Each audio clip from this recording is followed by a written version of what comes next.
Hey everyone, welcome to the 36th episode of the Wheels to Walking Podcast, a podcast with a guy in a wheelchair and a guy not in a wheelchair. What up? Hey, I got a question for you. Are we currently watching a Wheels to Walking video right now?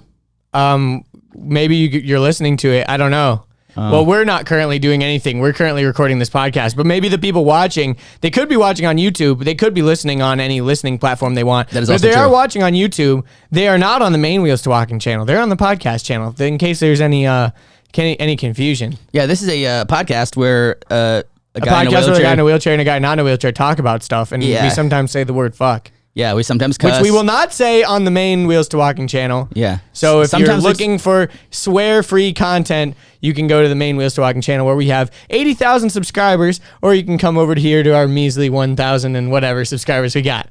But these people are our most hardcore homies. But it's because we talk about dicks. Like that. The reason No, we have. it's not. It's because a podcast audience is always going to be smaller than a main channel audience because a podcast dedicates 90 minutes of your time, whereas a regular Wheels to Walking video takes up 10 or 15. I mean, yeah, facts. And also, we started the Wheels to Walking podcast 6 months ago, and we started the main channel like 18, 20 months ago. I mean, and quite literally, the point of the podcast was a place and a space that you and I could do and say all the things we couldn't do on the main channel. Yes. Because the main channel is our as crispy, clean, advertiser-friendly as possible, and we're also advertiser-friendly over here if you're an advertiser that doesn't care about cussing and talking about dicks every now and then. Yeah, we're advertiser-friendly to people that are cool. That's true. That's true. I mean, That's Joe Rogan has a lot of cool sponsors, and he swears all the time. Chris D'Elia has oh, wait, he doesn't have a podcast anymore. I heard someone say something like along the lines that Joe Rogan is the Gwyneth Paltrow of bros. Oh, for sure. Dude, there was something really funny. His goop is on it. Yeah, for sure. Just gonna take some Alpha Brain before my podcast and drink my caveman coffee while I'm at it. Dude, there was this on the Joe Rogan like podcast Facebook group. Is this the Bro Jogan or whatever it's called? I think it might have been on Bro Jogan. You're right, because there's a group that's called a Facebook group where we all talk like Joe Rogan, and it's just people that all talk like Joe Rogan. And there was this post in Bro Jogan that had me freaking dying, and it was basically just like a fake conversation that Joe totally sounds like he would have, where it was like basically like Joe is talking to a guest, and the guest is like, yeah, I used to pick nuts, and he's like, oh, cool, from a tree, and they're like, no, nuts grow underground, and then it's like guest tries to act like they're not unsurprised, and then Joe's like, wait, what? Jamie, pull that up, I want to see a picture of that. Nuts grow into the ground?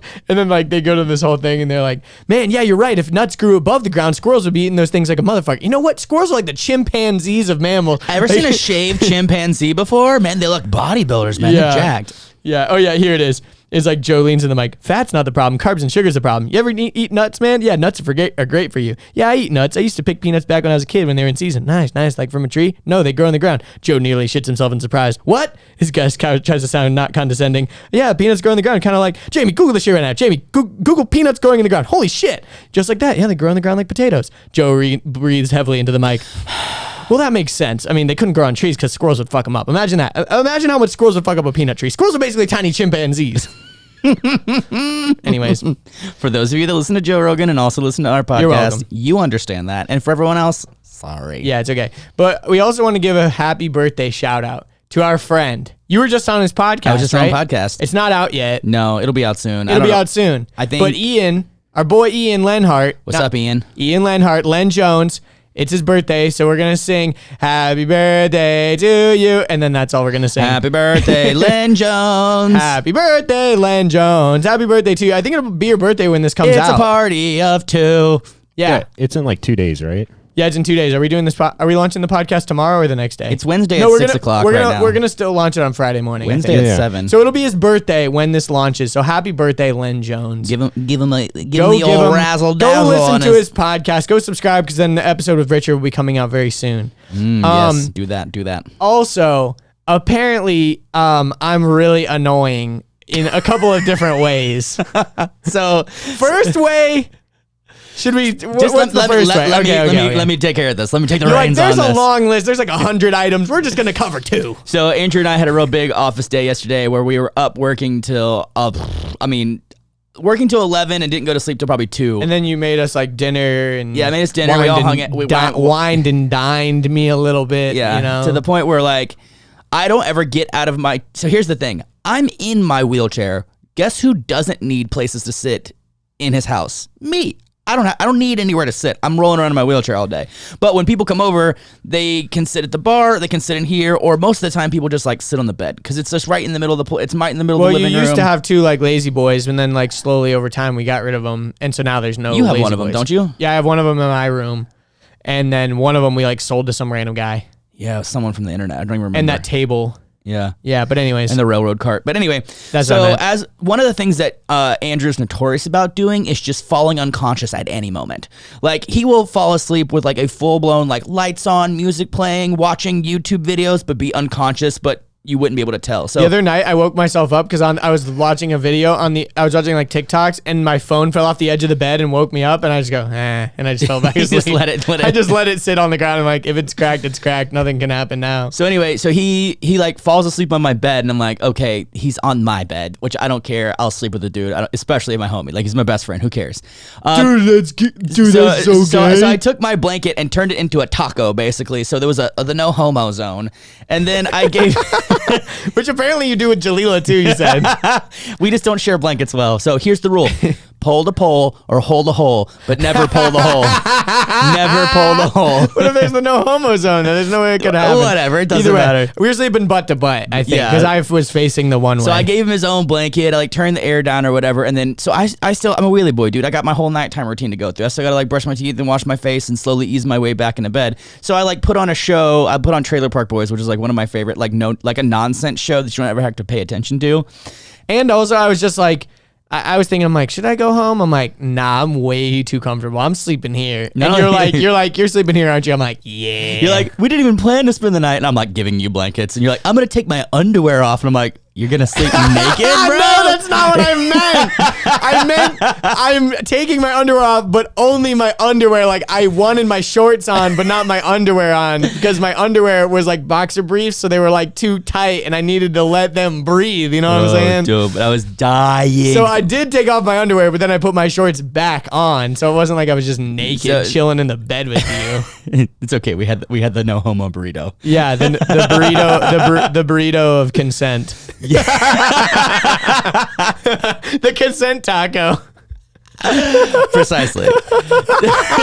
May I have consent to pull back the layer of the consent taco? They're like, no, this is my taco. No, this is my taco. All right. So anyway, funny. out of nowhere, so Andrew's been asleep 20 seconds. I put on the show and he's like, whoa, dude, you just woke me up. And I'm like, you've been asleep for seconds. I'm like, just let this.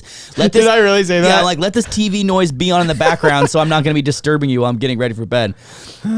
Then probably 30 minutes later, he just goes, what the hell was happening? Can you believe that? And I reply, I go, yeah, man, that's totally crazy. Dude, I can't believe it. He's like, yeah. And like just rolled back over. And I was like, did he just get mad at me and yell about something? And then when I agreed, he was like, yeah. Like, you know, when you're listening to some other... Was my eyes closed or did I wake up? Eyes closed completely, dude. You know how when you're like listening to like a foreign conversation and you don't have to know what they're saying, but you understand the tone and the energy and the dialect or whatever. It was just so funny because it was clearly you were explaining something that like, you're like, whoa, man, that firework really blew off close to my face. That was crazy. And I was like, yeah, it's crazy. Like, oh, well, at least we're safe. I'm going to go back to bed. But like, you were just like, well, it's crazy. Like you'd have like one coherent word. And it happened so fast I didn't have a chance to like break out my phone or whatever. But it's funny because my dad will do that. So maybe it's a thing that just passed down. It's a hereditary genetic maybe thing. Jalila twitches. Like that's how I know. So she'll like close her eyes and she gets quiet. And then she'll start twitching. She'll start spazzing. And then when she stops spazzing, I know that she's like asleep. But right when she's in that like limbo zone, it's just really interesting.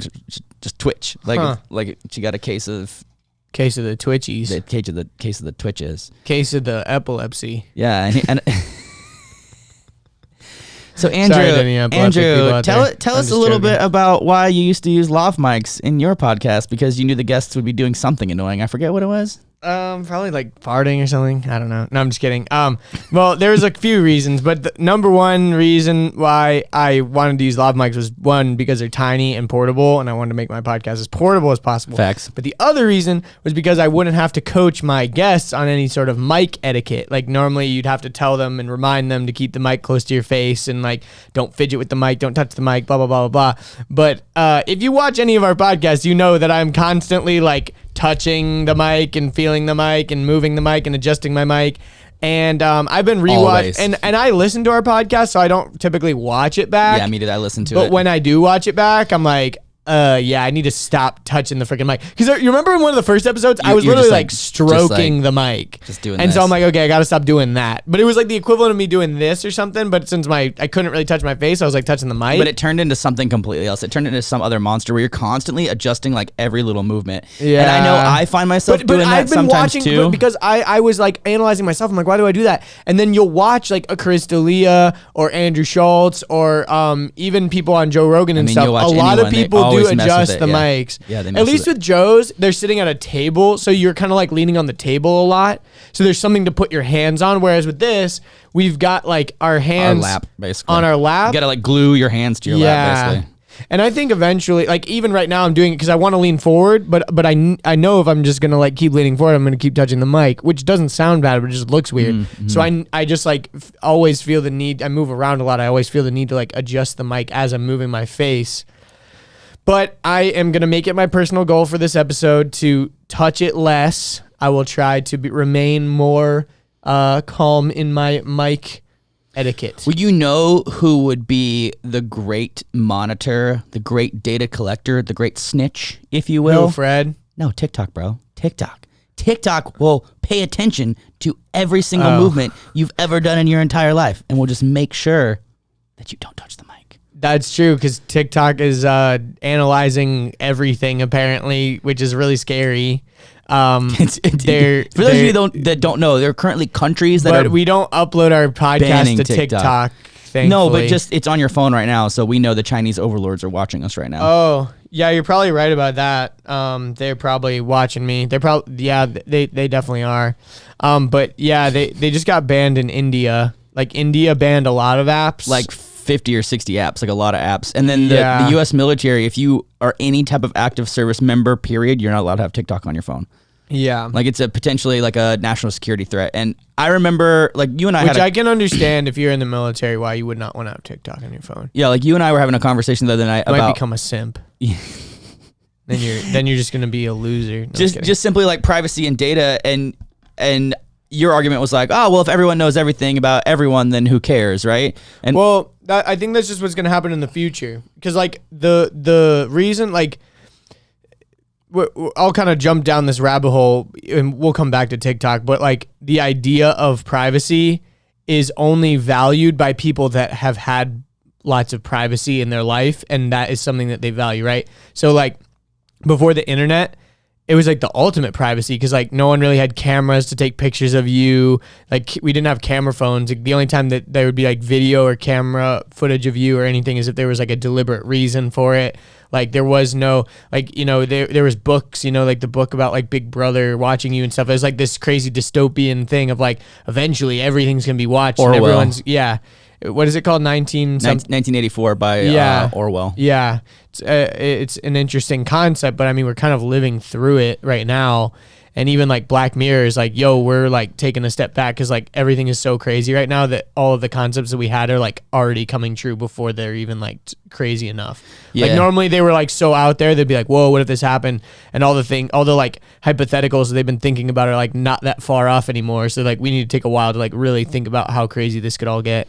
Yeah, the thing about privacy is really interesting is like different type of privacy for different type of people for different type of generations. Like my parents growing up, like if you wanted to know someone's phone number or their address, you just opened up a yellow book that everyone had and be like, oh, that's where they live. There's their address. Let me show up. But there was no, you know, like no one had access to your resume like on LinkedIn. No one had access to your family and your family photos like on Facebook or your birthday or your place of employment. Excuse me. Excuse me. Nice. We also burp and fart and cough on here. AJ doesn't burp on command. I haven't. Because my mic is muted. He'll queef on command though. I've heard him do it.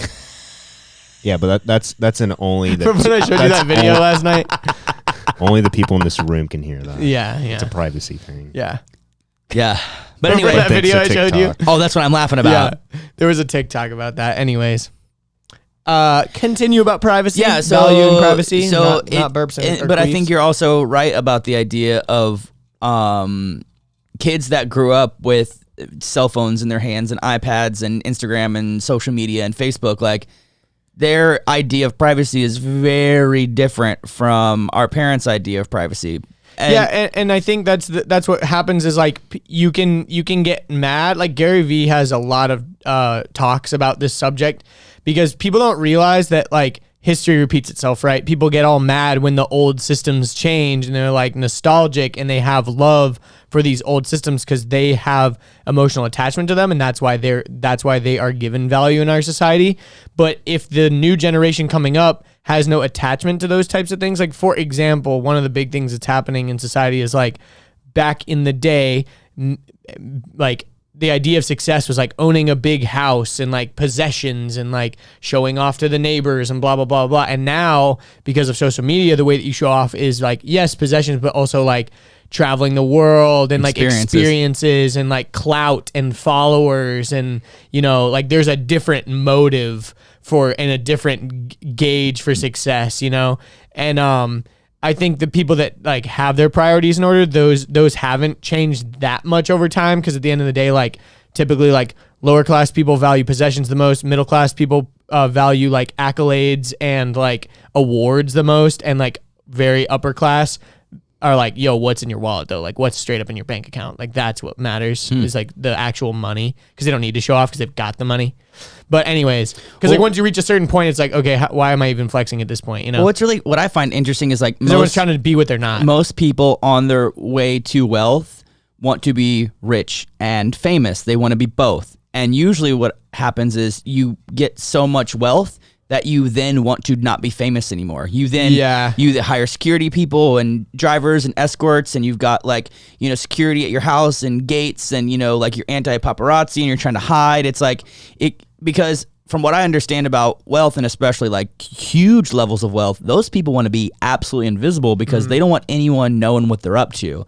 They don't want anybody sticking their nose in business that doesn't belong. Jeffrey Epstein. Oh yeah.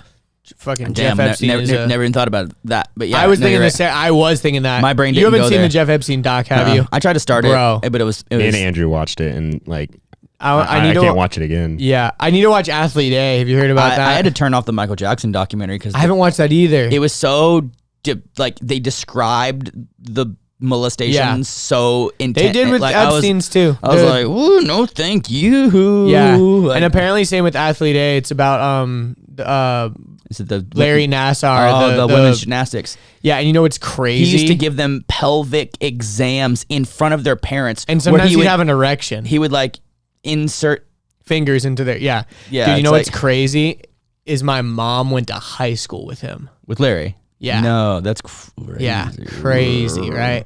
Yeah, and I want to. I don't remember the specifics. I won't even say it, but I think my mom said something about like she actually did know him though. Like it wasn't just like, oh yeah, I knew of him. Like she knew him, and she was like, he seemed pretty normal at the time. Like it was very hard for her to. Like, I think that's the one thing about any kind of predator is like to the people that know them, they're very normal. You know, like they try like anything they do. People knew Jeff Epstein was fucking crazy under the cloak of night or whatever. But yeah, when it comes to for me the idea of privacy and like personal security, and then I also think about like digital privacy, and I think about national security because we are currently, it's still like humans are conquerors, right? Like big people that are in charge of big countries want to dominate and conquer and be the richest and most powerful and most wealthy and yada yada. And it's like they will find a way to quite literally weaponize anything.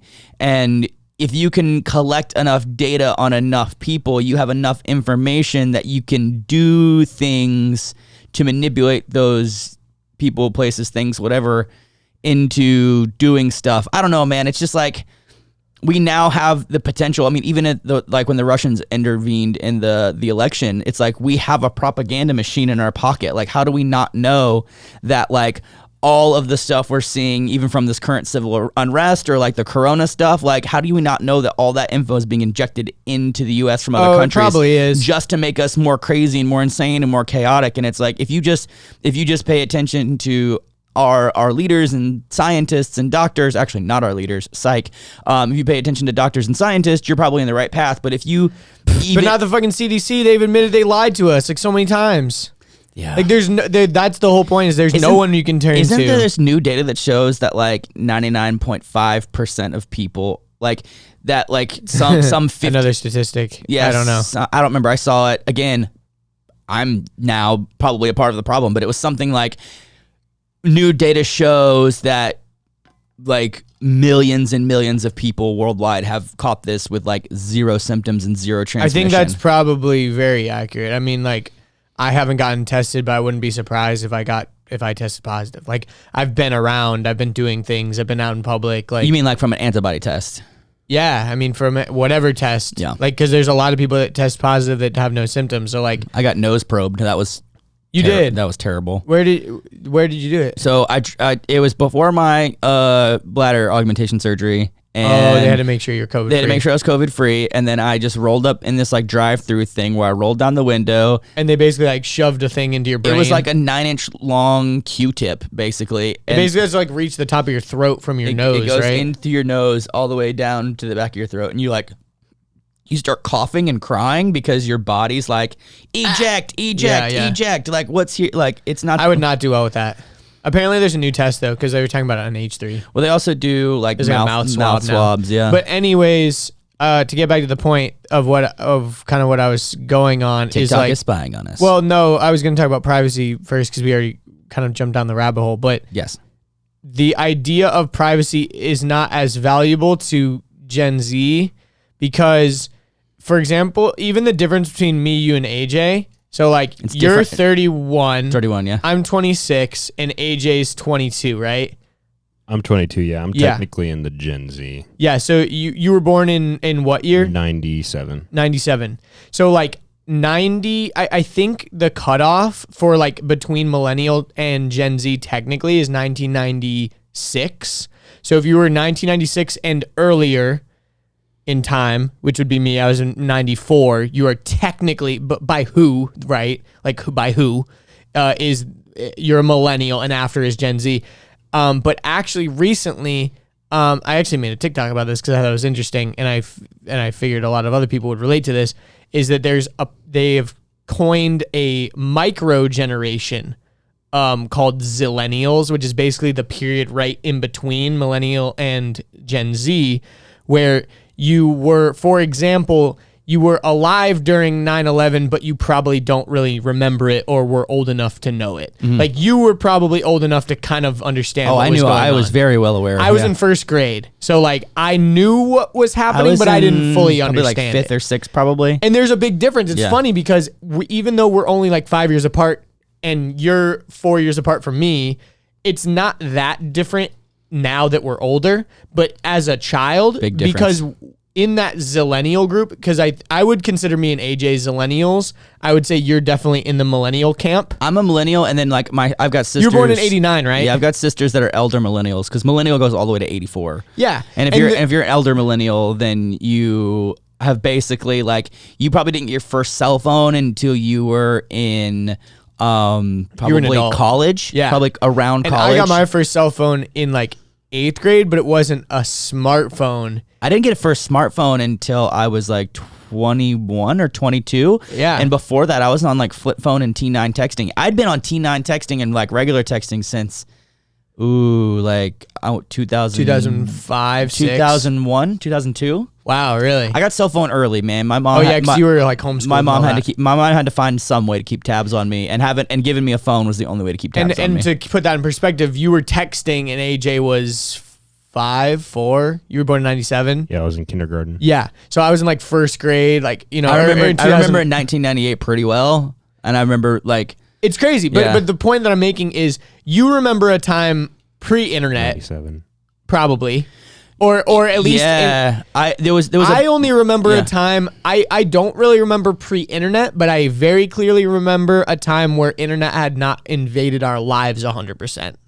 Like the internet was a thing, but it was very separate from reality. There was a period of time where that was the case. And I feel like, AJ, you probably remember some of that too. Like maybe your home computer had like slow internet and like blah, blah, blah. Like, dude, yeah, there's a lot of things. You didn't have like an iPad or anything. Like you when would you have, were born, you would have like that was not really a thing. I remember like we would have like computer rooms. Yeah, there was a computer room because you had a family computer. Yeah. It wasn't like a laptop. Like you probably the first time you ever watched like porn or something was something like in like on your family's computer, like when your mom wasn't home or something. Like that was my experience. Like I was at my friend's house and we were like on his home computer. We had to make sure we deleted the history and stuff.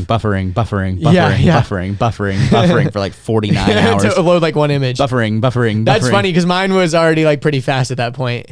Like, because I'd been using the internet for a while. Dial-up is tragic. But anyways, the point that I'm trying to make is the people who are like truly Gen Z were like born with like like they knew smartphones from the jump. Like they didn't know anything but the internet as we know it today, whereas we're fully connected to it. And the point that I'm making is we have slowly given up privacy in order to gain this new world. Like, for example, we didn't realize what we were giving up when we gave up our information to Facebook, but now that we can step back and go, oh, whoa, you know, we actually just based on like, we didn't get anything out of that besides just like some enjoyment and some connection. And what they got out of it was so much more valuable. Like they got all of our information. Worth billions. They got, I mean, literally worth billions. Like they are billionaires. Like they are they are some of the most massive companies in the world. Because they took advantage of the fact that we were just giving them information. And that was a time when we didn't realize that our personal data was so valuable on an actual monetary level. We just thought like, oh, this is fun. And that's exactly what's happening with TikTok right now. Yeah, I remember and it's what's going to keep happening. When I worked at Apple, which was between 2011 and like 2014, I remember regularly. What was like coming out at that time? iPad like 2, iPhone 4S, stuff like that. Okay. That was like peak Apple, dude. Yeah. That was peak Apple. It was right when Steve Jobs died. Like I remember there was like a memorial vigil outside my store. It kind of blew me away. I'm like, yo, is this company a cult? But people would have like post-it notes and like notes and stories about like how their whole life changed because of like a phone, or the whole life changed because of a computer, or like they have new careers or new connections with families, or like whatever the situation was. But I remember regularly there would be like iPad babysitter moms that would come in and be pushing around strollers, and the kids would be on the iPad. But what blew me away is these kids couldn't even talk yet, but they were already typing and multitasking and watching a movie and playing a game, and like it was just second nature to them. It was just what it was. And is that bad? Because there's some parents that will go, oh, that's just a shame that kid knows how to do all that before he can even talk to another human. Oh, that's a shame that blah, blah, blah, blah. I don't know enough about the only reason why that is a shame, and also like people will be like, oh, that's a shame. Kids these days don't even know how to write in cursive. Kids these days don't even know how to write properly. All they know how to do is type on their iPhones. Yeah, who fucking cares? The only time you're going to need to write anything on a piece of paper is like if you're just like scratch writing something. Like I remember writing is the least valuable it's ever been. So why are we complaining? Like kids that are able to type. I'd rather a kid be able to type fast and well and then able to write well, because that's going to serve him in life more. Yeah, I saw this really funny thing. It was like, remember when, the iPads and typing and texting and like, no one uses paper anymore. Can you believe this is crazy? This is crazy. It was like, oh man, these iPads are going to take away paper and kids aren't going to be able to write. What a tragedy. And I was laughing because I saw this. It was like a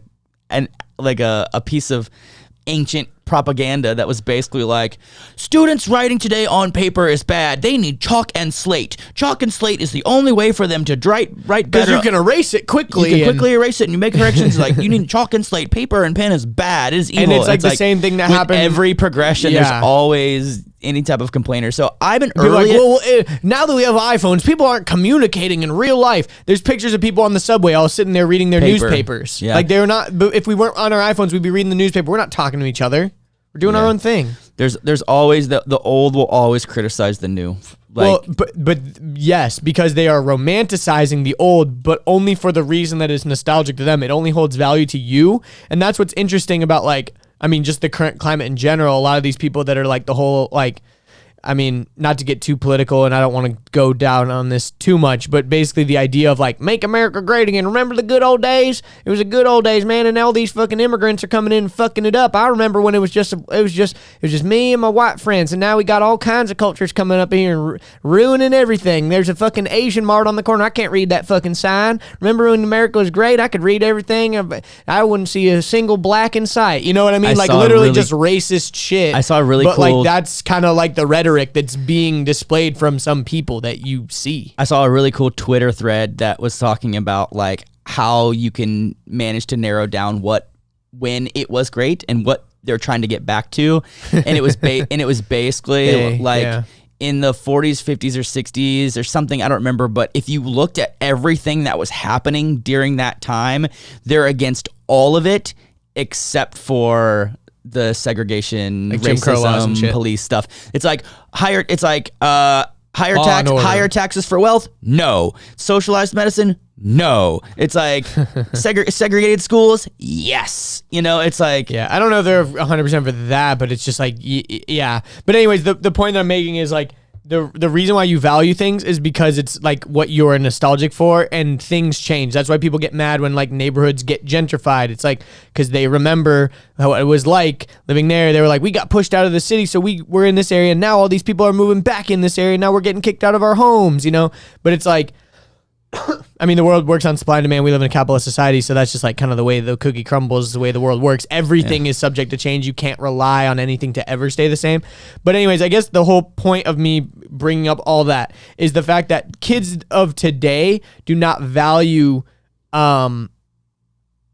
privacy the same way that adults and boomers and however you want to categorize it, millennials even, would value their privacy. Because like I was posing the proposition to you, the only reason why privacy is valuable is because if something gets leaked, that means that my thing is no longer private, but you still retain your privacy, it's right? Like a one-way street almost. If everyone's shit was out there, if I could just Google Andrew Clark penis and I could see your naked body online, that would be really embarrassing for you. Because if everyone could just easily find that.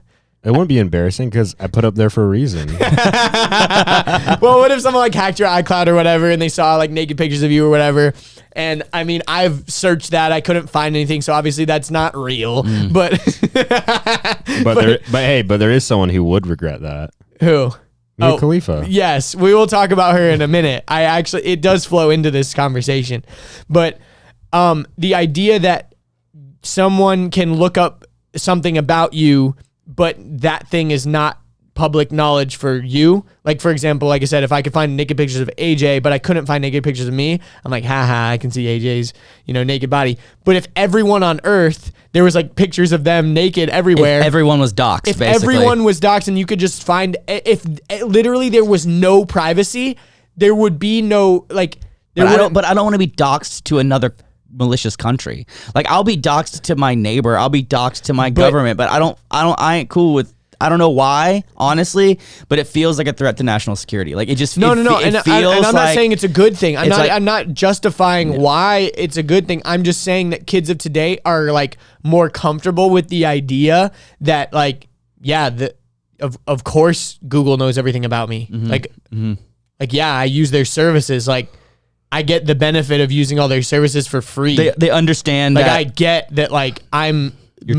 the product that's being bought and sold. Yeah, like, if you're using a service that's free, you are the product. 100%. And like, that's what, let's go back to TikTok. I guess we can start the TikTok clip now, really, because I guess this whole conversation been about privacy. But TikTok is a free service, and there's very minimal ads right now. Like, you only see like one or two. I mean, like, there's not almost very many. Almost none. Even like when you load the app, sometimes there's ads. Even integrated ads, like creator integrated ads. Yeah, and one cool thing about it is they actually do have a creator marketplace. Once you hit 100,000 followers, you can join the creator marketplace, and it helps you pair yourself with brands to do brand deals, which is cool. Because then it basically... would you look at that? Yeah, it's pretty dope. which we should join that because we're at 100,000 on TikTok. We're over 100,000. Yeah, we bump up and down 6 or so thousand all the time. Like it's like we go down. It's like we'll make a post and go up to like 35. I think we're like 128, yeah. And then it like drops down to like 128, and they'll make another post and go up to 36, and it drops back down. I'm almost at 10,000 followers on TikTok.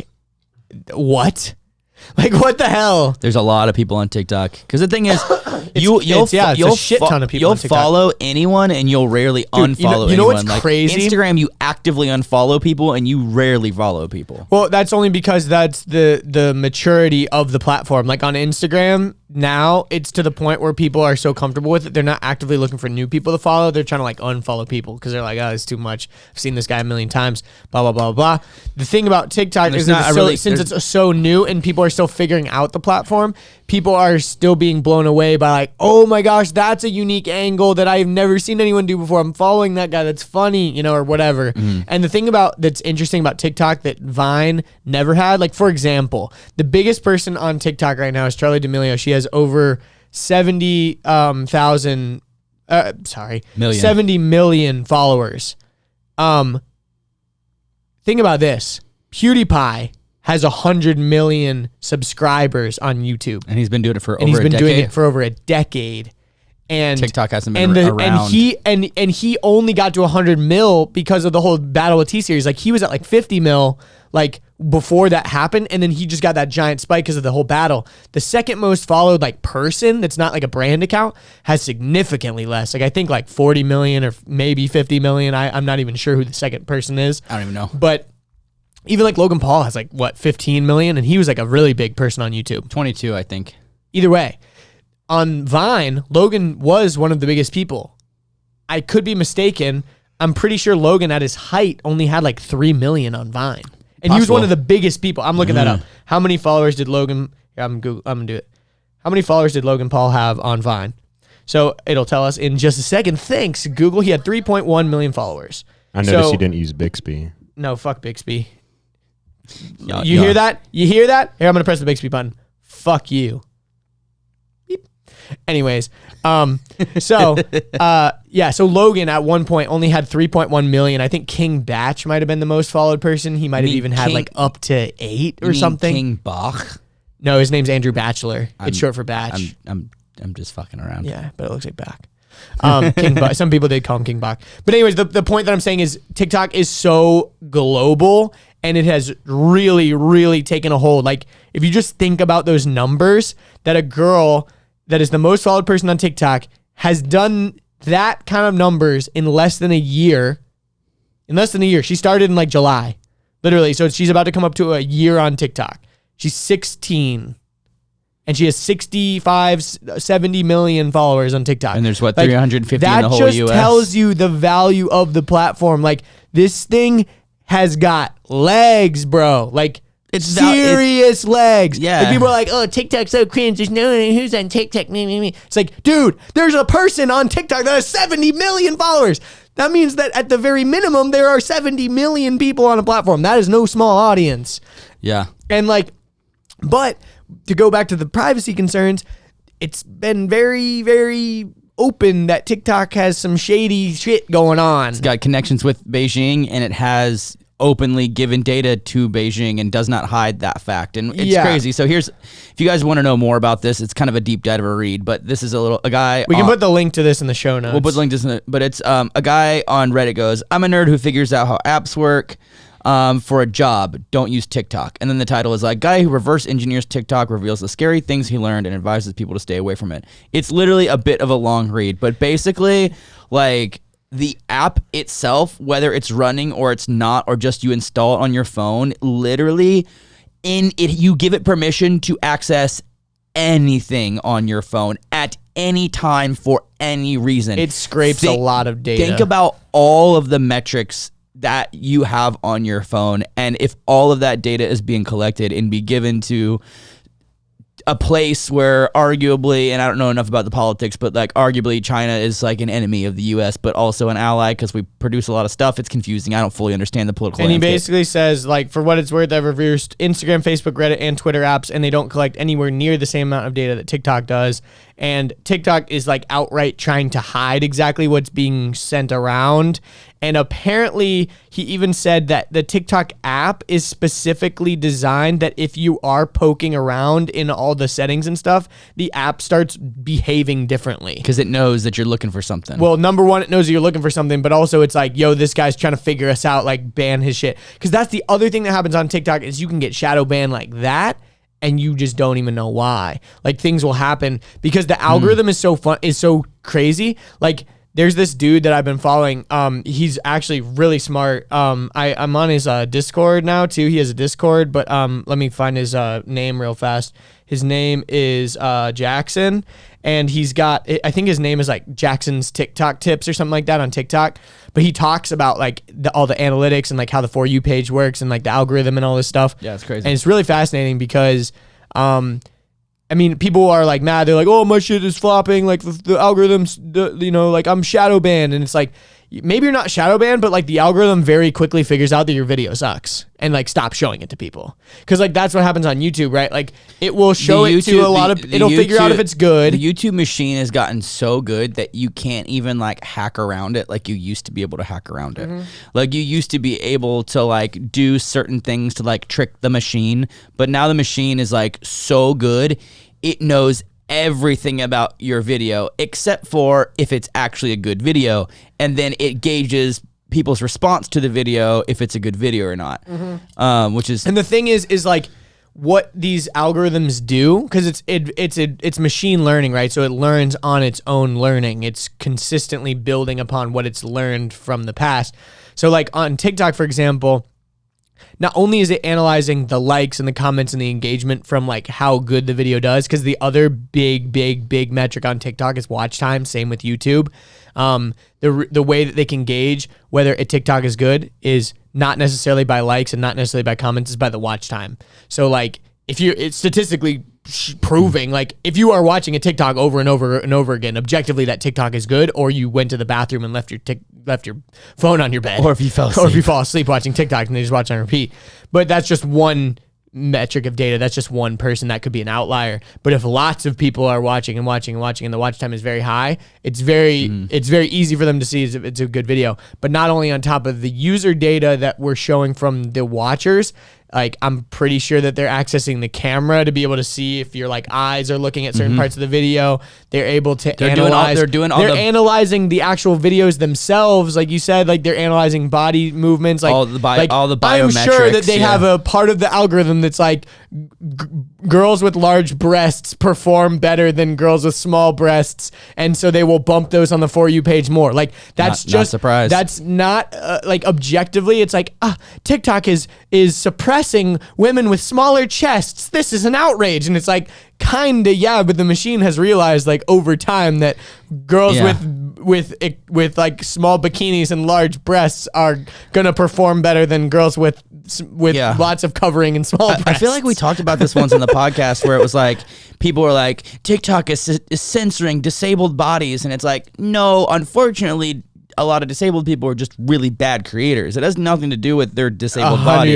It's just they're bad at creating content. And that's the thing with TikTok. It's like it's really crazy how you can go viral, and it's also insane like how you can post one thing and it seems like it might even not do that well, but because of like one little thing, it like blows up, and then you can post another thing the next day and you like, it's legitimately funny, and you show it to a few people and they laugh and it'll just tank. And you're like, why? And it's very weird how it all works. But basically like the For You page is just like an infinite scrolling page of things that they think that you will like. And they're like, here, do you like this?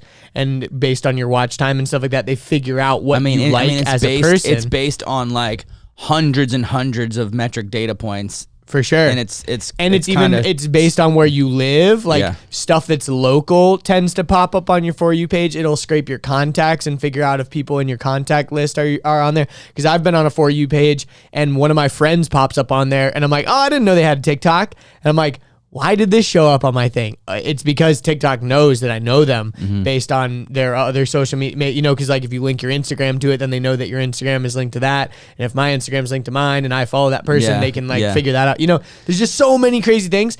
And yet I'm still using it, baby. Like it's so funny because like, well, I mean, it's amazing it's so funny in dude, order like for entertainment and also for like an easier life or whatever. Like you're right. I think I'll speak for myself. I will regularly give up privacy in order to do stuff or see stuff or have stuff. But then again, other times I'm like, no. Everything in life is a trade-off. That's the thing. But anyways, to really go back to like TikTok, this whole story is that like India banned TikTok in the whole country. And it's funny because like there's a lot of stuff happening around it. A lot of there's some group. I mean, India does not like China because China has not been good to India. Yeah, and that's the problem. Is it's very clearly seen as like an attack, like a counterattack to China, because apparently ByteDance, the company that owns TikTok, they're losing about $500,000 a day in lost ad revenue because India is such a big presence on TikTok. Because now Indians are not allowed to use TikTok. They are going to lose. That's such government overreach. It is, and the like, there's some like internet society that's like saying like, hey, you're not allowed to really do this. This is overstepping. As a government, you're not allowed to tell your citizens they can't use a specific app. I mean, like China does that. China. Like, yes, like they literally have their own internet that is intentionally censored. Like and like in a lot of countries it's like that, unfortunately. But the crazy thing that I was reading about in India is like a lot of these kids that are like that are nobodies all of a sudden like blow up on TikTok, and then they become like the village hero and almost become like. It's almost kind of like, the kid that was in the ghetto that becomes like the NBA superstar. It was like, this is their only out. There's no way for them to like become famous from their circumstances. And so because TikTok has such a big audience, they're able to like use their humor or their personality or their looks or whatever to like gain some sort of following on TikTok. And like for a lot of these Indian creators, it's been like life-changing for them, and they're like devastated now because like TikTok is definitely one of the most inclusive apps I've ever seen, like for sure.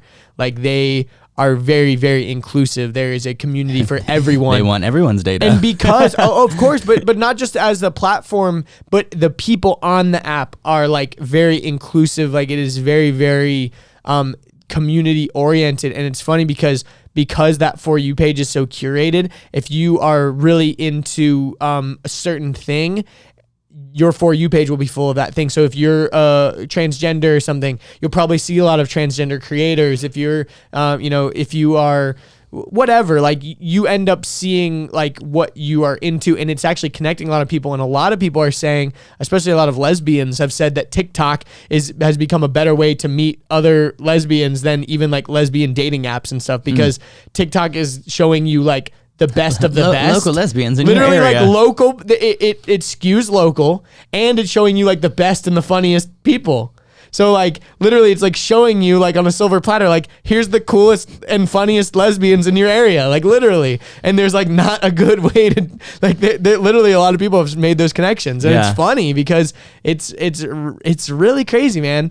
And even TikTok has been used in activism, like yes, people like protesting and well, did you hear about the Donald Trump thing that happened? Like, so he had a rally in Tulsa, his first rally. He sold 800,000 tickets that were free, and they were free. And you were basically putting in a reservation. 750,000 of them were fake.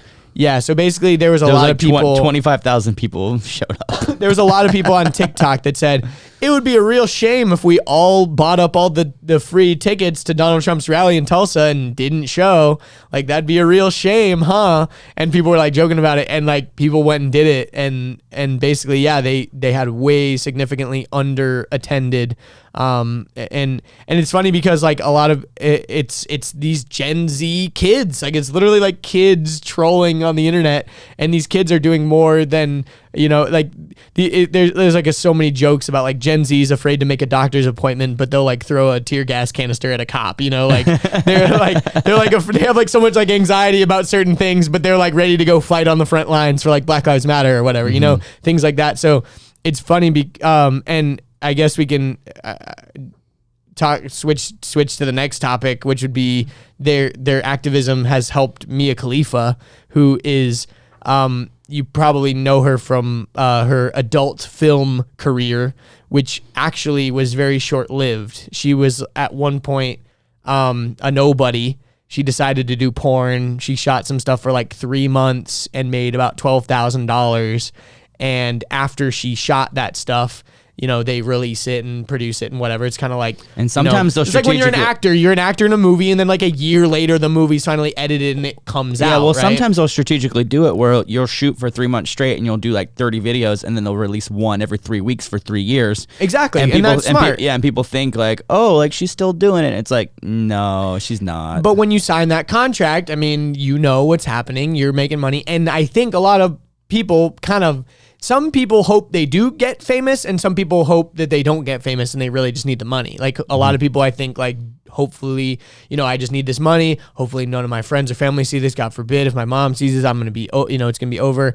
I've actually talked to a couple of, I know one girl that was in pornography, and she told me that she didn't fully regret it, but if she went back in time and had to make the decision again, she said she probably wouldn't have done it. Like she's like cool with it now. She's like, you know, my parents found out, my family found out, like it wasn't the end of the world.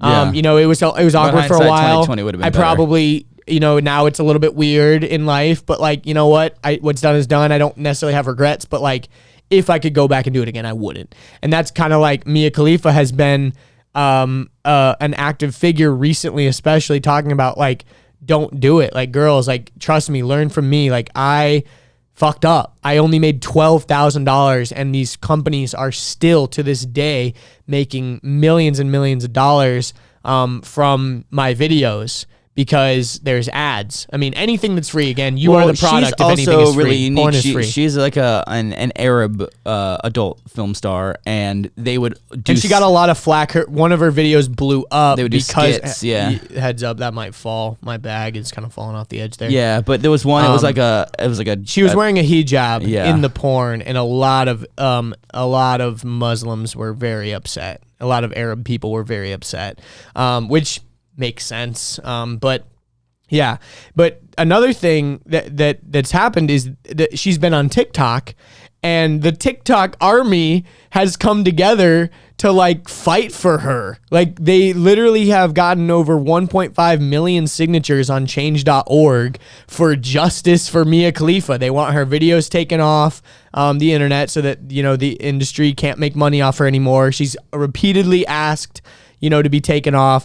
You know, she's been presented with multiple offers to come back for like ungodly amounts of money because they know how much she's worth now. Of money, yeah. And it's offensive because she's like, yo, I made like pennies on the dollar, and now you're going to come back, and they're like, yeah, now that you're big, like this is your big break. And she's like, no, I regret doing this. I don't like the fact that my naked body is available for anyone to see 24/7.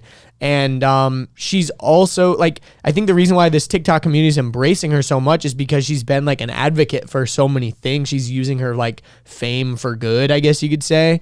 And one of the things recently that she was like super open about is like a couple days ago, she got a nose job, and she was like super open about it. She's like showing the process. She was showing like, hey guys, there was like a trend on TikTok of like nose job check, or like, oh sis, don't do it, I did it. And then they show like their new nose or whatever. Okay. Like, oh, don't do it, man. Your nose is cute. And then like they would do it, and she did it. And it's funny because there's been like a lot of controversy around a lot of celebrities recently, especially like Madison Beer, saying that they're all like saying like, no, I've never had work done, blah, blah, blah, blah. I don't even know who that name is. Doesn't matter. But they are basically like promoting unrealistic beauty standards by saying like, I've never got my back done. I've never got my I've never had any work done. I've had a couple of fillers, guys, and then I got my lips dissolved, okay? I am all natural, blah, blah, blah, blah, blah. Like, stop shaming me for being beautiful, basically. And it's like, girl, we're not shaming you for that. We're shaming you because you're claiming that you're all natural when you clearly aren't, and you are setting unrealistic body standards for girls. Like, you are saying that this is what natural beauty can look like, and it's not, because you are fake. Like, you are literally augmented. Your face has had work done, but you are lying. And that's what Mia Khalifa has been like very vocal about, is like, I'm getting a nose job. My nose will look better. I didn't like how my nose looked, and I spent money to fix it. Mm-hmm. that's what you got to do. You know, like they're like, don't cry about not having a perfect nose because I spent a lot of money on my nose. You know what I mean? And it's just funny when people act like they are all natural, but they're not. What I was gonna kick out is whenever people get like their butt done and all they do is just like suck the fat out of their hips and then just inject it into their butt. And they're like, I'm all natural. It's all me. It's 100% my fat. It's my body. I'm like, yeah, but that's not where it was. Like you sucked it out your belly and you shoot it in your butt. They took a couple of puzzle pieces from here and stuck them up here. The picture don't look the same anymore. Yeah, it's very different. Very different. It's like, yes, it's your anatomy. It's your original anatomy. Congratulations. But yeah, but it's pretty funny because like this girl that like is, you know, or she's a woman. She, you know, rose to fame in a very non-traditional way, but has like kind of become like embraced by like these kids because she's been like so vocal on a lot of these matters that kids are like caring about and stuff. And you know, a lot of girls I think are tempted to go, you know, you're a young girl, you're like, and if things aren't going well, I can just like take my clothes off and like people will buy my OnlyFans. Like what? Like this is kind of crazy. Like I can just make money from showing my body. It's like the 21st century equivalent of like becoming a stripper. But unfortunately, becoming a stripper doesn't ruin the rest of your life by existing on the internet forever. There's potential to make way more money because the internet is forever. And that's the unfortunate thing about Mia Khalifa. It's like even if like Pornhub and Brazzers and whoever has the rights to all of her videos like took those videos down, they will still exist on the internet. You will still always be able to Google her name and find naked pictures. But the point is that these companies won't be able to actively make money off her image and likeness. They own her domain name. They own MiaKhalifa.com. You know, like that's just rude. You know, it's like when I had my podcast and I had a guest on, if the guest ever asked me to like remove like an episode or something, a part of me was like, no.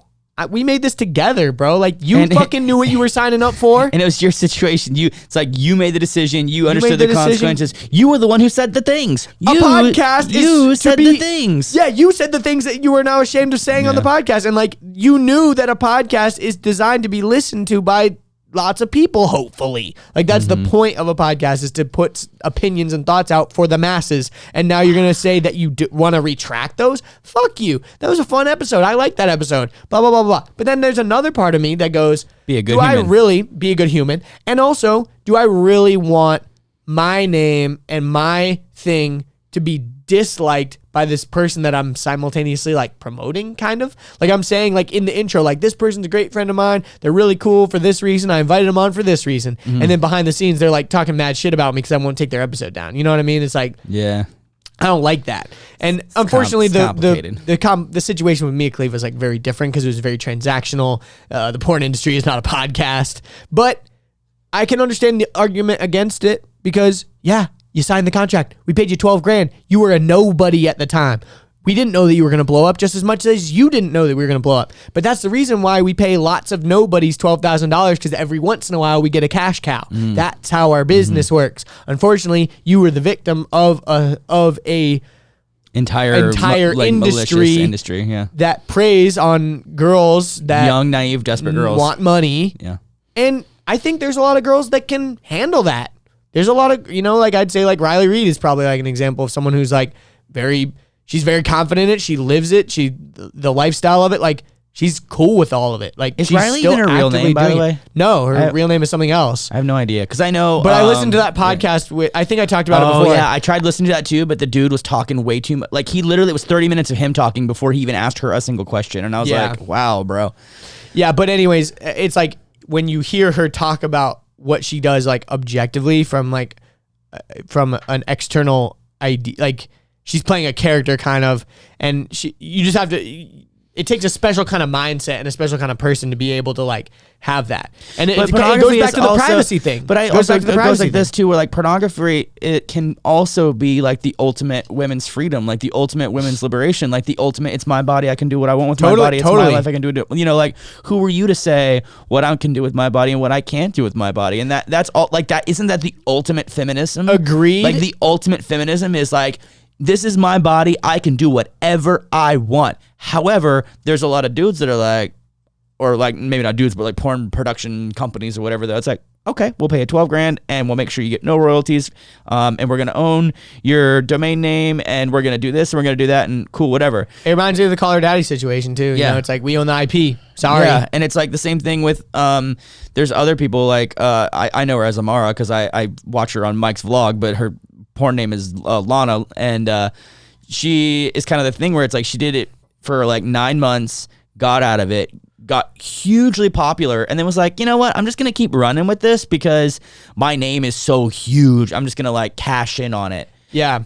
And she makes a lot of money. She doesn't do like porn anymore, but she does like naked stuff. But anyways, it doesn't really matter. But the point is, like you were saying, it's like the ultimate women's liberation. But the thing is that's very complicated, that we're kind of seeing the unraveling of right now, is that like society as a whole like changes their values, kind of like what we were saying with like privacy, you know. Like, I mean, we were talking about values just the other day when we were talking about cussing and shit. And like as a whole, the United States has been very founded on like puritanical values. Like we were talking about I have that. not traveled overseas, but I want to so bad, because what I understand is like things that are like X-rated here are just business as usual over there. Kinda, yeah. Like depending on where you're like, at, you know, yeah, it just depends. But I think it's just different, you know, like when there are certain societal norms that are just like unspoken, they're baked into the way the world works. And when you bake in new things and try to add things can become unraveled, and we'll have to see what the long-term effects are of like, of all of this happening, like with women being able to like take back their sexuality and use that as like power and money and whatever. But at the same time, is that like adding to the objectification of women? Is it adding to the you know, sexual overstimulation of men in our society that are addicted to porn and, you know, all this kind of stuff? Like, I don't know. And I don't know what the long-term effects of those are, but it is very interesting because we are living through a massive shift. Well, what's of interesting all is kinds I of things. think it's going to go down in history. So for sure. evolutionary psychology and human development pre-internet was the same for centuries. Yeah, pretty much. It was kind of the same. There was as far as what we could see and stuff. there was like, you know, the Industrial Revolution, and before that there was the Agricultural Revolution. And now we're not using horse and buggy, we're using automobiles. Right. There was a few variations, but I think the one that's going to change everything the most is the advent of the internet. Because like the internet literally, I mean, just like you're talking about kids with iPads, everything is different now. Like thanks to and the not internet, just the internet, but the relationship that we have with the internet that is so connected that nowadays we are not without our phones ever. We are connected with our Even phones. when we go to the bathroom, we take that our cracks me phones. up when people are like, yo, man, I don't want to get that vaccine from Bill Gates because he's going to have a microchip implanted in it. I'm like, dumbass, you carry around a whole computer with you all day, every day.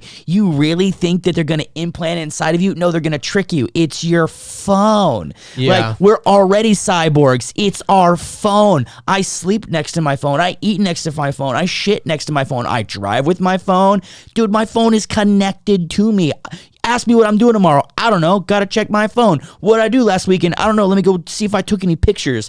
What's going on your social media? I don't know. Let me check my phone. I'm bored. I'm gonna look at my phone. Like, we're already cyborgs, dude. That's why I'm not really worried about what's happening with TikTok, because I'm like, I already kind of assume that like if a government or if a larger a malicious entity wanted to know or find something out about me, they probably could.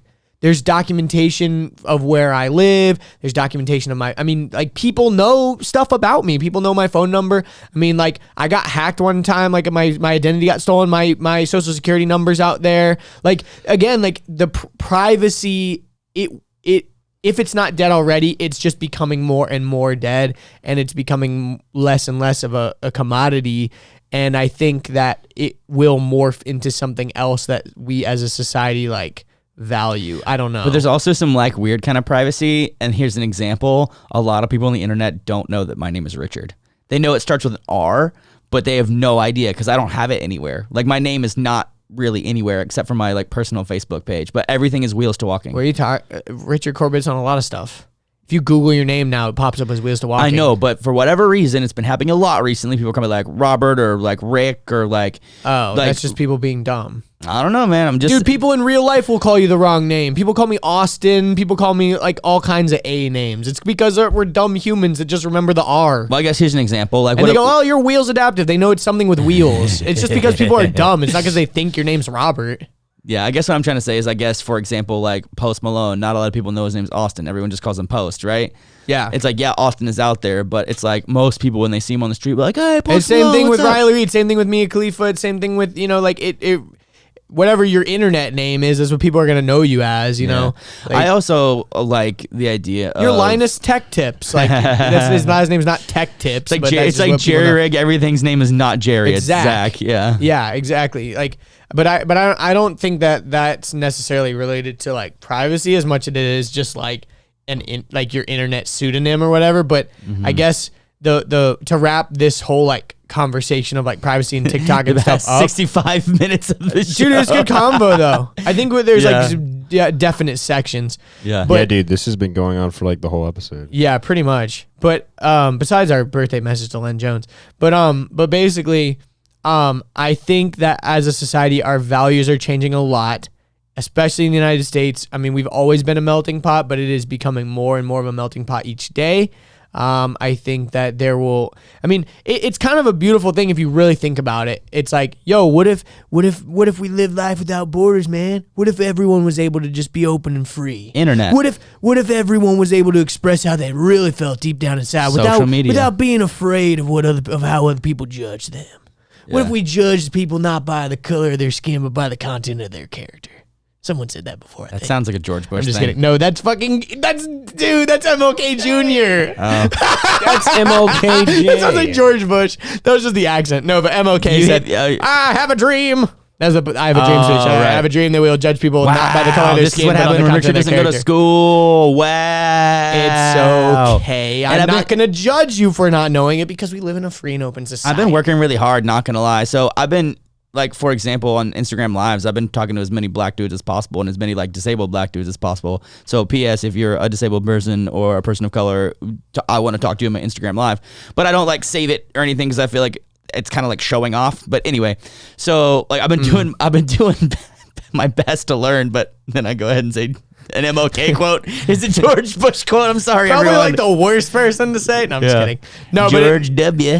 Doesn't, dude, it, again, Remember when everyone hated facts, him? Remember when everyone hated him? Dude, honestly, whatever. It's like the thing about a president is like you always will look back more fondly on them when you have than versus when you have them. But anyways, the thing that's interesting is like when you know facts, now is the only time in history. It's the first time in history where like knowing facts is like not that valuable or even important. And also there's just so much fake news that we don't really know what is a fact and what is just like a false fact. If you know how to like or a made up fact, because research and understand like the difference between opinion and fact, that's the one thing that blows my up. Is like people that don't know the difference between an opinion and fact, and they don't know how to even test it a fact to see if it's a fact and not just an opinion. No, but there's certain things that you can't know. Like, for example, like, oh, let's turn to scientists. Oh, who's the main consensus of scientists? Oh, we got WHO and we got the CDC. Let's ask them about what's going on with coronavirus. They're all giving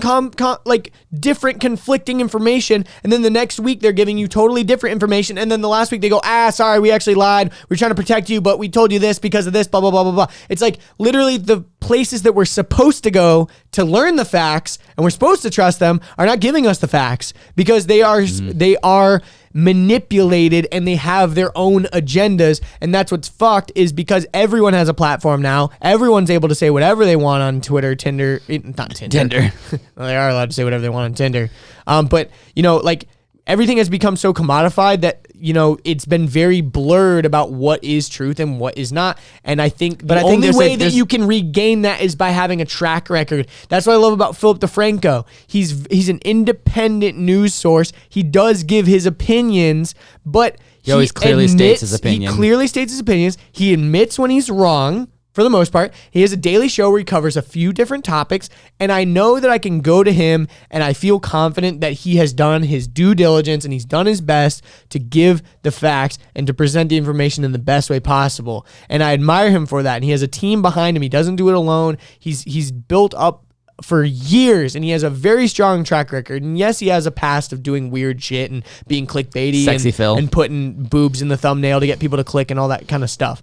But the thing about it is he has a very clear track record of the past 5-6 years of just putting out very good content. And I can't say the same about a lot of these large publications, because over time they become, instead of a news outlet, they are more motivated to become a media outlet, and media outlet is just the main point of a media outlet is to get views and clicks, and at that point then you just become a clickbait factory, and the line is blurred between what will get the most clicks and views and what is the information and facts that maybe not be as sexy and may not be as clickable, but it is what we need to be actually talking about instead of sensationalizing it. Yeah, I guess what I mean is just in the context of critical thinking skills and understanding like peer-reviewed science and understanding the scientific method and understanding things like logical fallacies. Yeah. Like that's the type of stuff I'm talking about. It's like, and also But unfortunately, a lot of those systems are broken too. And you see what happened with Eric Weinstein's brother. Like,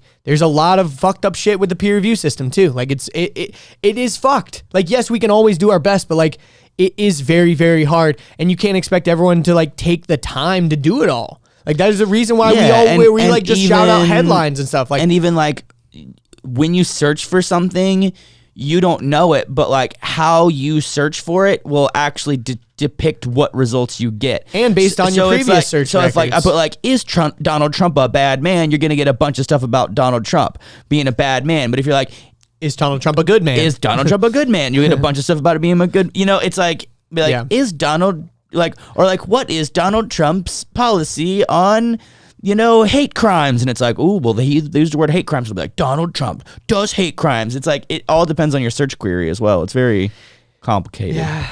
Complicated. We live in a very complicated world. We are living through very unique times. I think we'll be able to go back and listen to this stuff and probably laugh, because it's going to be so commonplace, a lot of the stuff that's happening, and the issues that we're worried about right now will probably be so laughable and so small. Isn't that how it always is? Happens in the future? Isn't that how it always is? Like, yes. I think about what I'm worrying about right now versus what I was worried about March 13th when the shutdown happened. I'm like, different things. Different for sure. I mean, last year we were worried about, like people were worried about Obama wearing a fucking tan suit. Like people were up in an uproar. The president, that's unpresidential. You can't wear a tan suit. That's blah, blah, blah. Like, I didn't know that and was an now actual we've thing. got, the Fox News was all over that shit. They were. But the drip status. Yes, the drip and the sauce. You gotta have that. You gotta have the drip and the sauce. But anyways. Yeah. I guess to wrap up this major TikTok privacy conversation is that we don't know what's going to happen, but we need to be diligent. We need to try to do our best. But I think at the end of the day, China's going to know everything about us, and there's not much we can do. All these clips. And I'm going to have 1 million followers by the end of the year on TikTok. all these clips are going to start with Andrew's thoughts on. Yeah, I know. Andrew discusses. Yeah. Andrew thinks that. I talk a lot. I'm sorry. No, I'm just getting laughed because like I'm over here just chilling like. Yeah. Well, because you're passionate about this stuff, and I'm just chiming in when I can. I did try to let you talk. I mean, like when you were talking, I was trying to be. Because that was what would happen on my podcast. Like I would interrupt a lot, over talking, yeah, and it would piss me off. So if I interrupted a lot on this one, I'm sorry. But well, I was trying to be when you were talking. I was trying to not interrupt. Yeah, Andrew can be really passionate sometimes. Yeah, and I also think about in the world of podcasting is like the only way anyone's gonna hear anything you're saying is if the other person's quiet. So like I always try to make sure that like you talk it out all the way, and I try to remember my talking points, and then I'll do my talking points, and hopefully if you're respectful enough, you will not interrupt me and be like, well, no, yeah, whoa, actually, it's like, oh, Jesus. Those are the worst podcasts to listen to. Yeah, I hate, like, it's like listening to people argue on CNN or something. It's like, whoever can be, and you're like, I don't know what anybody said. That was what I was doing in my sleep. Yeah. Okay, so we've got like what 20 more minutes, something like that, a little bit less, Like more 17 minutes. Yeah, something. We are taking Wheels to Walking in a new direction. Yeah. What is the nude erection? Well, first of all, I want to say what's up to everyone who's listened this far. I'm glad you made it past lots of everything we talked about. Yes, current events, blah blah blah. Yeah, current events, dicks, porn stars, all that fun stuff. Literally. Yeah, so I've been thinking a lot about like where Wheels to Walking is going, where I want to take it, what it means to me, the origin of the name, like everything. And I was sitting there thinking like, it's my story. Like I came up with a name of like from Wheels to Walking. It was like Wheels to Walking, and I remember thinking to myself like, that's what I want to do. Like if you go back and listen and watch like the first 10 videos or the first 15 videos, I make fitness references almost every video. And and at the time you were like super into bodybuilding and stuff. Yeah, I was really into bodybuilding, and I was really working on doing like leg rehabilitation and like walking and like, working out like twice at the gym and counting my macros, and I was on hormones, and like I was doing like all the things I could, and it's over the years evolved into evolved and changed into something else. And Andrew and I were both kind of feeling it, that it was like kind of annoying and monotonous and boring, and we needed to come up with new strategies and new thoughts and techniques. And it felt like we were just doing the same thing over and over, and it felt kind of like the videos we were putting out were just like we were kind of phoning it in, rather than like in the beginning we were like really passionate and it was new and exciting, and it felt like the last like, I don't know, 5-10 videos have been just like, what are we going to do? I don't know, this. And we're like, yeah, it's pretty good. It's good enough. Yeah, let's go. Let's do it. Yeah. I mean, I think it kind of started with the vlogs too. Like we did the coronavirus vlogs. I wouldn't beat yourselves up too much because, it was a little too loud. There's this whole pandemic going on, and there's the whole, there's a lot We're of doing other stuff going good. on. We're not doing bad. It's just, we were ready for the next level. I'm ready for the next level. Yeah. I'm ready for a shift. I'm ready for a change. So, and it was like we had during the part where you got hit by the car, I had a break of time where I wasn't editing and stuff. So it was like, well, I got to like enjoy not editing for a little while, and then when we got back to editing, I was still like, I need a break, But it's like getting in the groove of things. The is idea hard, of like needing a break is like fundamentally you're like, okay, do you need a break because you're like overworked, or do you need a break because you're like so tired of like doing the same thing over and over? And I think that's why people like to go on vacation. We talked about that the other day. It's like, I need to escape. I need to go on a vacation, man. Mm-hmm. It was like that was the feeling I was feeling. Not like, I'm so overworked, I need a break. It was more just like, I'm fucking tired of this, bro. I need a break. Yeah, and we were both feeling that. And so post getting hit by a car, I was ready to get back in the gym, and then I didn't get back in the gym, and thanks to COVID, and I tried to do some at-home workouts and didn't really work out. But now that things are kind of opening back up again, I'm back in the gym again, and my life is very quickly and dramatically improving. And I'm like, whoa, I need to document this. Like I need to make videos about this. Like I need to talk about this. And I started thinking about like, we want a shorty for health and wellness, like the picture is me like with my shirt off on rings, all jacked, and I'm like the muscly guy, and like I do a bunch of like the intro, got workout stuff, and like I'm always doing like adaptive adventures, and I'm like, dude, so I made the decision. I'm like, we are going to take a fitness direction. We need to take a direction into health and wellness and fitness, and basically, we have a unique opportunity and a unique time where I can show you guys my journey from Wheels to Walking again, twice, because I'm learning to walk again.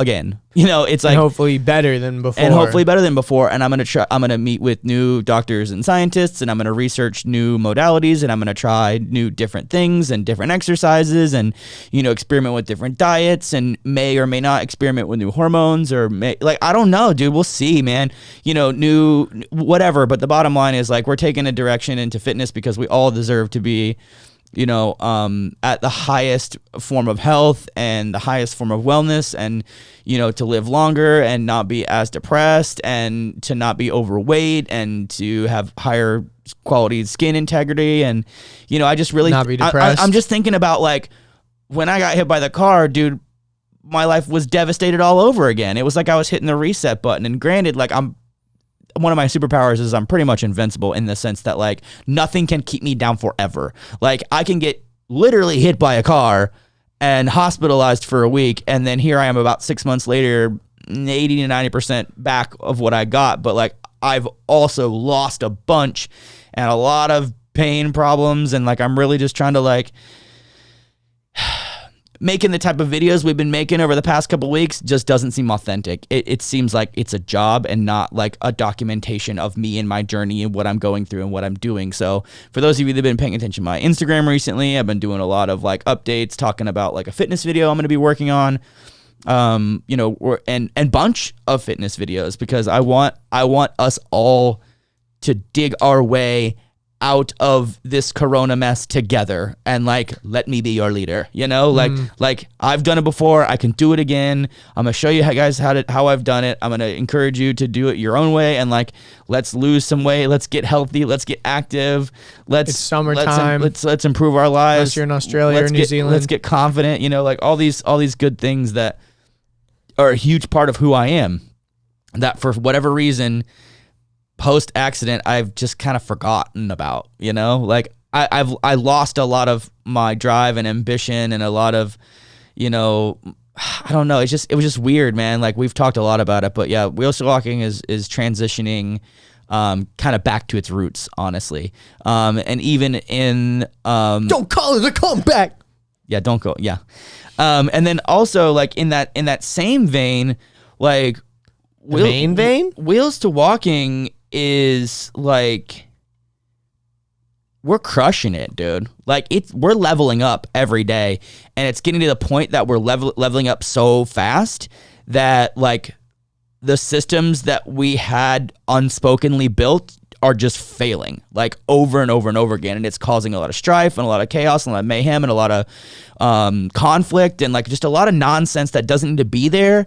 And we're like, you and I are like out of sync and out of whack, and it just like it was uncomfortable. There was a lot of weirdness. It was a lot of strange. So Andrew and I have been having very long meetings almost every day, where we're just like coming up with new systems and like defining roles and creating like structure and just really like redefining everything in such like an extreme, precise, detail-oriented way. And it's gotten to the point where we realize that like, we need to take a break to really focus on this. Like really, really, really. So we're going to take the next probably 10 days. You just got a video, Tuesday. You're going to listen to this on Friday morning. Next week, there's not going to be a video, but the video after that, the week after that. And there's 2 videos that we've both been working on. And we're going to be doing a new upload schedule. Yeah. So we're going to be posting on Saturdays. Saturday mornings will be the new upload schedule. So hopefully when they're fitness-based videos, you guys will see them on Saturdays and hopefully do them on Saturdays or maybe on Sundays. Yeah. You can see, I'll teach you what I'm up to, and it'll be, so I'm already niched in pretty small. I'm a wheelchair YouTuber, and I'm about to jump into a massively oversaturated niche, which is fitness. So I'm going to be a fitness wheelchair YouTuber, and I'm also in the process of doing so much big time business shit. Like even just like in the like structure of things, like from the business perspective of stuff, and I'm learning a lot, and I'm bringing other people on, and like we're stepping our game up, and we're like it's like I'm so excited. Things are getting more real. I'm so pumped and I'm so excited, and I'm like really like happy, and I can't wait for everyone to be a part of this. And it's like, but the reality is, and the truth is like, although our intentions are going to be to help everyone out and to motivate everyone and get a lot of people involved, and I think a lot of people are like, I'm not here to work out. Like, I'm here to watch Wheels to Walking videos. Yeah. And we've been talking about doing an adaptive workout series for so long, and that's been like one consistent thing in the comments for such a long time, is that people have been begging for like over a your year workout plan. And I would always say like, it's coming.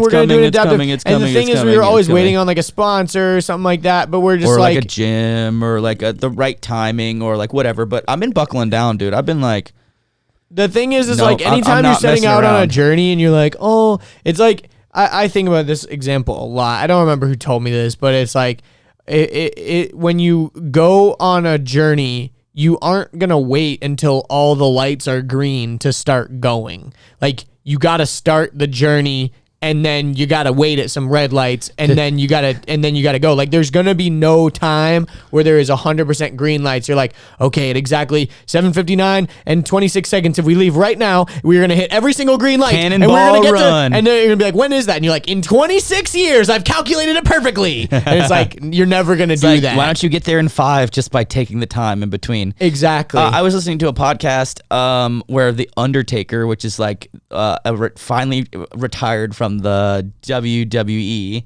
and he is one of the longest tenured like legacy wrestler, and he always has to evolve, and he always has to change and keep up with all the new people, and it's a grueling, brutal sport to be involved in. And he was saying how like in his journey, he feels like it's a wheel. He says that, and sometimes he's at the top of the wheel, and sometimes he's at the bottom of the wheel, but he's always going uphill. And I feel like that currently in the past 6 months, we've been kind of at like the bottom of the wheel, you know, like and like if you look at imagine the circle as a full year, like we've been at that bottom of the year, and we're about to like peak over into that top area. Because last summer we had like a huge growth, and it was really exciting, and then it like kind of tapered quite a bit, and so we were just like, what the heck, you know? But we're still trucking. We've still been going. We've still been crushing it. Relentless consistency. Our videos have been doing well. Like the one we just posted is doing the best out of the past 10 videos we've done. And the one before that was doing the best out of the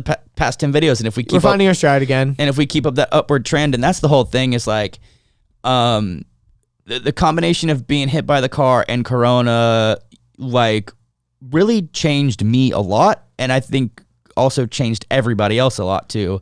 And now that like a lot of people are trying to get back to the closest version of their normal, but they don't even know what that looks like. They don't even know how to dig out of that hole. They don't know what direction to go to. They don't know the vision. Everything's gray. Everything's ambiguous. And that was one of the things that was driving me crazy about Wheels to Walking as a YouTube channel and as a business structure and as like a conglomerate of, you know, me and you and AJ, is like, there was too much ambiguity. There was too much gray. There was too much. I didn't know what you were up to. I didn't know what he was up to. I don't know what I was up to. There was like no systems. There was no structure. Cause like before, when it was just you and me, like two dudes, like just shooting YouTube videos and the whole. The only thing was we shoot a video and then we edit the video and then we post the video. Like that was like all Wheels to Walking was for like quite some time. Yeah. And now it's a full blown proper business that uses YouTube videos as a way to generate like marketing power. Yeah. You know, and it's like, that's also something that like I'm learning. Do you ever get like nostalgic? Like, I wish we could just go back to being like simple, like two guys. Nah, because we had our own problems and challenges. And even think about our first trip to LA. Like, we had kind of a disaster. It was fun. It was awesome. It was a beautiful disaster, though. If you think about it, it was exactly what we needed at exactly the right time. And some of those videos are still really good. Like the one of like navigating the city at night. That's a really good video. Also think about the 10 things I wish people knew about spinal cord injuries. 10 things. It was 10 things you knew about wheelchair users, and some people got mad at us. Yeah, it's like how to cope with your spinal cord injury. The Ask Me Anything video, the original Ask Me Anything video. That video slapped. We need to do another good one of those. The lunch money video is really good. God, yeah. There's I don't know, man. I was just like kind of sick and bored and annoyed, and also I was getting so, because like inside of Corona lockdown, I was busting my balls to like I would put like 20 to 30 hours into writing a script, and we would shoot in 8 locations, all in this apartment, you know, and like, and I would be reading off a teleprompter and yada yada. So when things started opening back up, I was like, bring on the collabs, motherfucker. But after doing a bunch of collabs in a row, how many have we done? 2? 3, 4, dude, I don't even remember. A lot. We haven't done that many collabs. But it just feels like I'm kind of like losing my soul a little bit, and I don't know, dude. Like I want Wheels to Walking to be more me focused. I know that sounds silly, but like in the old videos, I would always be talking about seem like very silly though. Like it should be. You know, I'd be like, oh, like this is my experience, strength, and hope, and this is my motivation, and these are my opinions, and these are my thoughts, and these You're are right. We did do a bunch of collabs. And these are the ways I do things, and this is how, you know, like, and it's just gotten to the point where I'm like highlighting and lifting up a ton of other people. but I was doing that as a way to cope with the fact that like I didn't like myself and I was bored with myself and I didn't have any direction of any content that I wanted to shoot or whatever. But now I'm like, oh, my channel's name is Wheels to Walking. And if you go back and watch my first 2 videos, even before I had Andrew involved, and the channel trailer, which Andrew was a part of. So if you watched the last few minutes of the first 2 videos where grocery shopping video, and the concert video, the last few minutes, and then even the channel trailer. So it's probably a combination of like 10 minutes maybe. I describe verbatim what I want the channel to look like. And currently it's not like that right now. It's something else. And what I do sometimes, and this, you wheelie boys are going to know what's up when I say this, like, I watch my own videos to motivate myself because my past self was way more motivated and way more disciplined and way more like fine-tuned than this version of myself is.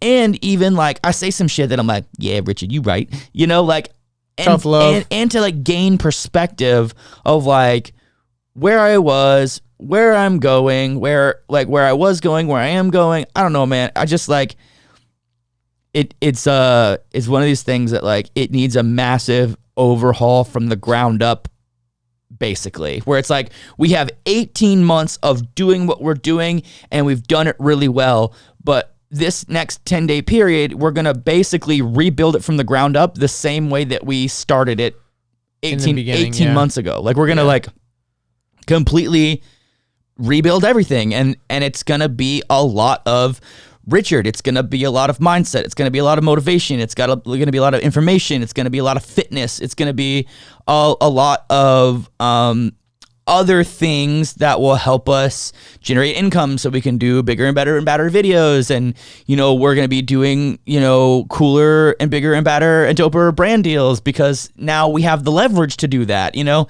and because we're professionals and we're strategic, and it's going to be crazy, man. Like I think the next 6 months is going to slap so hard, but if it doesn't, next spring, all warm weather, you know, from like all the way from like March until like October. Like we're going to have like an 8 month like, or we could go live in streak. We could go in the winter and go live in New Zealand and shoot videos in the summer. I mean, if we can even start traveling or flying or anything. I mean, it was a joke, and we're totally isolated in the US right now.